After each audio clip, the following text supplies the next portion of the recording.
Oscar, bakit hanggang ngayon hindi ko pa rin nararamdamang mahalaga ako sa'yo?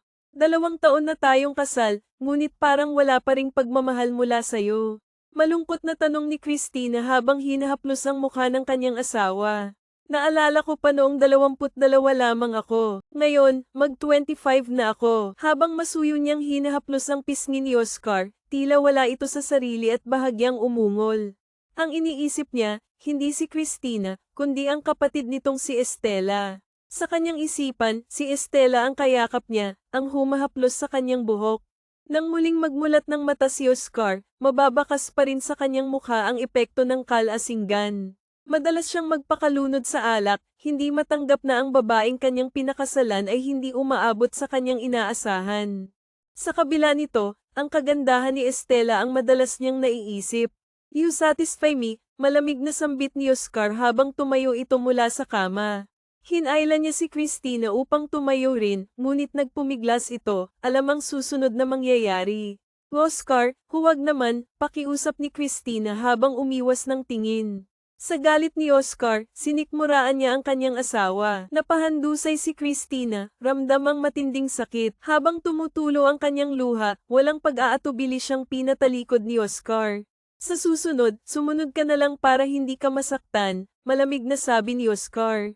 "Isa ka lang namang kapalit, Christina. At kung tutuusin, ang kapatid mo ang gusto ko." Labis ang sakit ng mga salitang iyon kay Christina. "Oscar, asawa mo ako. Bakit mo ako ganito tratuhin?" Umiiyak niyang pakiusap. Ngunit sa halip na sagutin siya, sinipa siya ni Oscar. "Hindi mo ba naiintindihan? Kasal lang tayo dahil sa kasunduan ng ating pamilya. Ang totoo, si Estela ang gusto ko. Siya ang maganda, siya ang sexy. Alam mo ba, sa tuwing magkasama tayo, siya ang iniisip ko." "Hayop ka," sigaw ni Christina habang pilit na pinipigilan ang kanyang luha. Sinampal niya si Oscar, ngunit sinalo lang nito ang kanyang kamay. Sa galit, sinakal siya ni Oscar. "Tumigil ka na, Christina. Wala kang magagawa. Ako ang masusunod." "Oscar, nasasaktan ako." "Tama na," sigaw ni Christina habang nagpupumiglas. Sa wakas, binitiwan siya ni Oscar at mabilis na nagbihis. Lumabas ito ng kwarto na parang walang nangyari, habang si Christina ay naiwan sa kama, yakap ang sarili at umiiyak. 28 taong gulang na si Oscar, isang lalaking higit na mas matanda kay Christina. Sa kabila ng malaking agwat ng kanilang edad, hindi maitatanggi ni Christina na may paghanga siya kay Oscar mula pa noong una. Kaya't nang ipahayag ang kanilang nakatakdang kasal, tinanggap niya ito ng walang pag-aalinlangan. Ngunit sa kabila ng kanyang mga inaasahan, hindi niya lubos akalain na ang buhay na naghihintay sa kanya ay magiging isang bangungot. Sa gitna ng kanyang pagluha, pinulot niya ang mga nagkalat na damit at isinuot ang mga ito. Bagamat nais niyang ayusin ang kanilang pagsasama, tila walang interes si Oscar na gawin ang parehong hakbang. "Hindi ko na alam ang gagawin ko. Litong-lito na ako. Gusto ko nang kumawala," mahina niyang bulong sa sarili. Samantala, makalipas ang 1 buwan, bumisita si Estela sa mansyon nila Oscar. Naabutan niya si Christina na abala sa pagluluto ng tanghalian. "Ate, may mga kasambahay naman kayo, di ba? Bakit nagpapakahirap ka pang magluto para sa asawa mo? Hindi ka ba niya tinuturing na asawa o prinsesa?" tanong ni Estela, puno ng pagtataka. "May kamay at paa naman ako, Estela. Kaya kung kumilos, gusto kong bumawi kay Oscar, kaya ginagawa ko ito," sagot ni Christina, pilit nang umingiti. "Nasaan nga pala siya?" "Nasa kwarto." "May kailangan ka ba?" "Oo, pero sige, puntahan mo na lang siya. Abala kasi ako sa pagluluto at ayokong masunog ito," sagot ni Christina habang binabantayan ang kalan. Tumango si Estela at dumiretso sa kwarto. Hindi na siya nag-abala pang tawagin si Christina. Pagbukas niya ng pinto, nakita niyang abala si Oscar sa paglalak ng kanyang laptop. "Oscar, Estela, anong ginagawa mo rito?" tanong ni Oscar, halatang nagulat. Isinara ni Estela ang pinto at lumapit kay Oscar. Bagamat may kaba, hindi may kakaila ang pananabik sa kanyang mga mata. "Hindi ko na kayang itago ang nararamdaman ko. Matagal na kitang gusto, Oscar. Sobrang sakit ng loob ko nang ipakasal ka sa ate ko, pero wala akong magawa noon," sabi ni Estela, puno ng emosyon. "Gusto mo ba si Christina?" tanong ni Estela, diretso. "Ano? Hindi. Mas maganda ka kaysa sa kanya, mas sexy. Ikaw naman talaga ang gusto ko noon pa." Kaya nga tutol ako sa kasalan namin eh. Pero wala akong mapapala kung hindi ako magpapakasal sa ate mo, sagot ni Oscar, walang alinlangan. Bahagyang hinaplos ni Estela ang mukha ni Oscar, dahilan upang mapapikit ang lalaki. Napalunok ito nang bumaba ang kamay ng babae sa kanyang dibdib. Hindi nagtagal, sinunggaban ni Estela ang labi ni Oscar, at nauwi ito sa isang mainit na tagpo. Ngunit hindi lingid sa kaalaman ni Christina ang ginagawang pagtataksil ng kanyang asawa at kapatid. Sa kabila ng kanilang kawalang hiyaan, masaya ang dalawa sa kanilang ginawang kasalanan. Matapos ang ilang sandali, huminto sila at mabilis na nagbihis. Simula ngayon, akin ka na, Estela, sabi ni Oscar, puno ng kumpiyansa.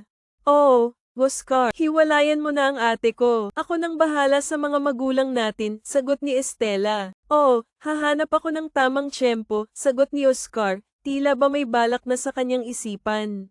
Mabuti naman, lumapit ka na kasi nahihiya akong lapitan ka, malumanay na sabi ni Estela habang nakatingin kay Oscar.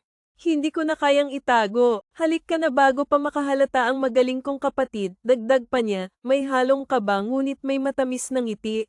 Ayaw mo naman sigurong makahalata siya, pero bago iyon, linisin mo muna ang sarili mo, sagot ni Oscar, na may bahagyang ngiti sa kanyang labi. Oh, mauna ka na roon sa sala, ani ni Oscar habang titig na titig kay Estela. Tumango naman si Estela, kumagit sa ibabang labi ng malandi bago siya lumabas ng kwarto. Pagbaba ni Estela sa kusina, naabutan niya si Christina na abala sa paghahain ng pagkain. Sis, pwede ba akong makikain rito? Tanong ni Estela na may malambing na tono. Oo naman, walang problema yun. The best ka talaga, sagot ni Christina na may ngiti sa kanyang labi. Nakausap mo na ba ang asawa ko? Tanong ni Christina, na tila walang mali siya. Biglang umangat ang isang kilay ni Estela nang marinig ang sinabi ni Christina. Lihim siyang nainis ngunit nag-iwas ng tingin upang hindi mahalata. Oo, nagpatulong lang ako. Humihingi ako ng tips para sa market ng Ayla launch kong bagong gadgets, sagot ni Estela. Pilit na itinatago ang kanyang tunay na nararamdaman. Ganun ba? Natulungan ka naman? Oo, ang galing talaga ni Oscar, sagot ni Estela na may mapanuksong ngiti. Napailing na lang si Christina habang nakangiti. Maya-maya pa, bumaba na si Oscar at sumabay sa kanila sa pagkain.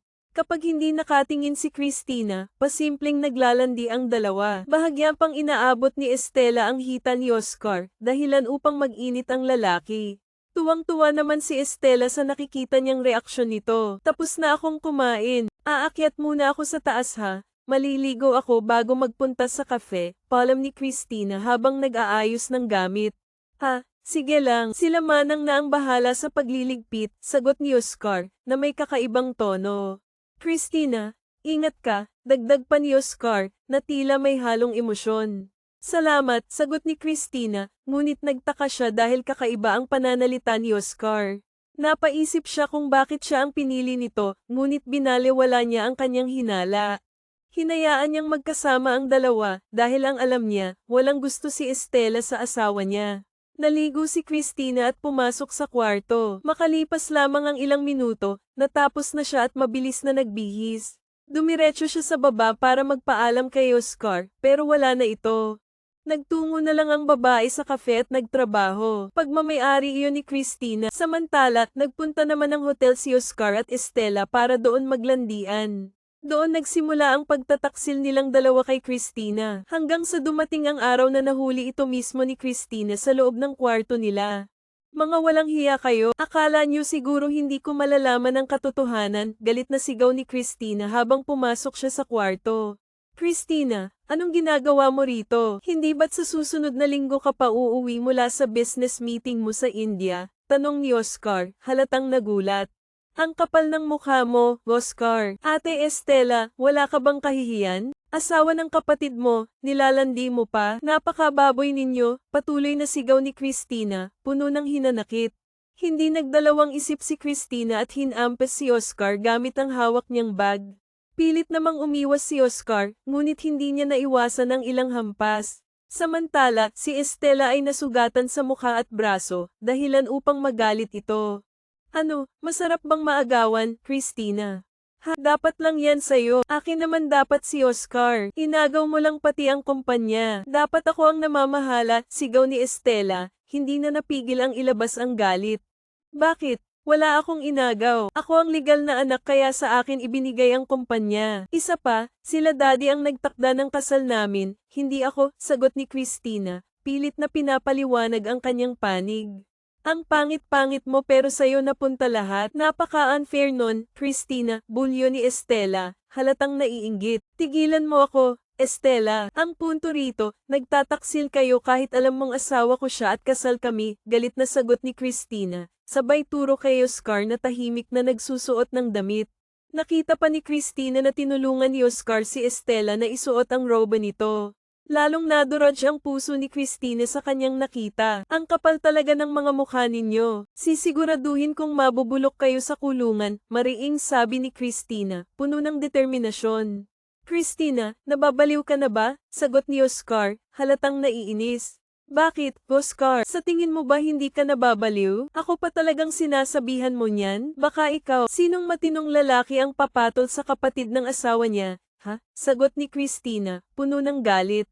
Hindi na nakapagpigil si Oscar at sinampal si Christina ng malakas, dahilan upang pumutok ang kanyang labi. Ngunit hindi nagpaawat si Christina at sinipa si Oscar. Sa galit, itinulak siya ng lalaki. Kung wala ka, si Estela sana ang asawa ko. Hindi ako para magtiis sa'yo. Ang sama mo, Christina, sigaw ni Oscar, puno ng hinanakit. Oscar, bakit hindi na lang natin patayin si Christina? Tanong ni Estela, na may masamang ngiti sa kanyang labi. Estela, nahihibang ka na ba? Sagot ni Oscar, halatang nagulat. Bakit? Pwede naman nating palabasin na aksidente ang lahat. Nakita ko ang warehouse malapit dito sa mansyon mo. Pwede natin siyang ikulong doon at sunugin ng buhay, sagot ni Estela, puno ng kasamaan. Mga hayop kayo, sigaw ni Christina habang pilit na tumatayo upang tumakas. Ngunit nahawakan siya ni Estela sa buhok at hinayla pabalik. Decide now, Oscar, mariing sabi ni Estela. Sige, Estela, para mawala na sa atin ang babaeng yan, sagot ni Oscar, na tila nawala na ng konsensya. Tinali ni Oscar ang mga kamay ni Christina sa likod gamit ang lubid at tinakpan ang kanyang bibig ng duct tape. Isinilid nila si Christina sa isang malaking malita at dinala ito sa abandonadong warehouse. Pilit na nagpumiglas si Christina habang siya ay nanginginig sa takot. Oscar, pakikuha ng gasolina at lighter. Ako nang bahala rito. Estela, malaki ang atraso sa akin ni Christina. Sisiguraduhin kong para siyang tinustang manok. Oscar, sige, bilasan mo lang, Estela. Baka may makakita sa atin. Magbabantay ako sa labas. Estela, sure. Honey, kinuha ni Oscar ang gasolina habang maingat itong ibinuhos ni Estela sa paligid ni Christina, pati na rin sa mga lumang gamit at tambak ng kahoy sa warehouse.